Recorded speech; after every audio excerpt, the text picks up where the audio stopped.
এদিকে সরিয়ে তোমার বেলটা কোন কোম্পানির মাদারে সব লোককে গোটাই পোটাক দিছো এখন গোটা বেল নিব সুতা ছিড়া কোম্পানি হচ্ছে চারা হইলা তোমাকে পাট পড়ায় চারা দিছে ওকে পাট পড়ায় থাম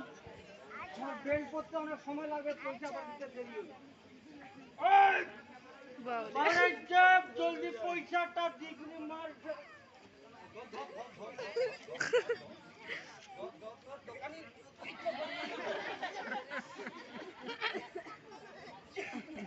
হইছে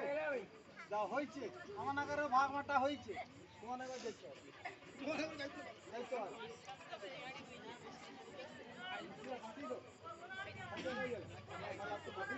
বাবা ভাই ঘরে বাবা